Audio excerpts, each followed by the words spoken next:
Hi, ഇന്നെനിക്ക് കിട്ടിയതേ ഈ 2 ice cream ബോളാണ്. ഇത് വെച്ചപ്പോൾ എന്ത് ചെയ്യുമെന്ന് ഓർത്തിരുന്നപ്പോൾ മനസ്സിൽ വന്നത് ഫ്ലവർ തന്നെയാണ്. അപ്പോൾ പിന്നെ ഫ്ലവർ തന്നെ ഉണ്ടാക്കാമെന്ന് വെച്ചു. അതിനായിട്ട് ഞാൻ അതിൻ്റെ മുകൾ ഭാഗം ഒന്ന് ഇതുപോലെ കട്ട് ചെയ്തെടുത്തതിന് ശേഷം ഈ ബോളിനെ ഇതുപോലെ വീതി കുറച്ച് ചെറുതായിട്ട് കട്ട് ചെയ്ത് കൊടുത്തു.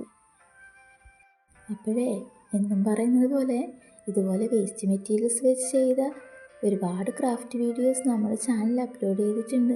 നിങ്ങൾ ക്രാഫ്റ്റ് ഇഷ്ടപ്പെടുന്നവരാണെങ്കിൽ അതൊക്കെ ഒന്ന് പോയി കണ്ടു നോക്കണേ. അപ്പോൾ ഞാനിത് മുഴുവനായി ഇതുപോലെ കട്ട് ചെയ്തെടുത്തിട്ടുണ്ട്.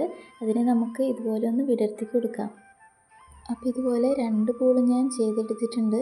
ഇനി നമുക്ക് ഇതിൻ്റെ അടപ്പില്ലേ, അത് ഇതിൻ്റെ സെൻറ്ററിലായിട്ട് ഇതുപോലെ വെച്ച് കൊടുക്കാം. ഇനി നമുക്കിതിൻ്റെ സ്റ്റെമ്മിന് വേണ്ടി ഇതുപോലൊരു കമ്പി എടുത്തിട്ടുണ്ട്. ആ കമ്പി ഒന്ന് ചൂടാക്കി നമുക്ക് ഇതുപോലെ ഒന്ന് ചെയ്തെടുക്കണം. അതെ, കമ്പി ചൂടാക്കുമ്പോൾ കൈ കൊള്ളാതെ സൂക്ഷിച്ചോട്ടോ. അടുത്തതായി സ്റ്റെമ്മിന് നമുക്ക് ഇതുപോലൊരു പ്ലാസ്റ്റിക് കവർ എടുത്ത് ഇതുപോലെ ഒന്ന് മുഴുവനായിട്ടും ചുറ്റിയെടുക്കാം.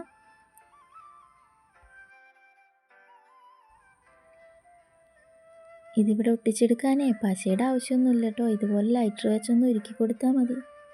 ഈ ഫ്ലവർ നിങ്ങൾക്ക് ഇഷ്ടപ്പെടുകയാണെങ്കിൽ ലൈക്ക് ചെയ്യാനും കമൻറ്റ് ചെയ്യാനൊന്നും മറക്കല്ലേ കേട്ടോ. സബ്സ്ക്രൈബ് ചെയ്യാതെ കാണുന്നവരുണ്ടെങ്കിൽ ഒന്ന് സബ്സ്ക്രൈബും ചെയ്തേക്കണേ.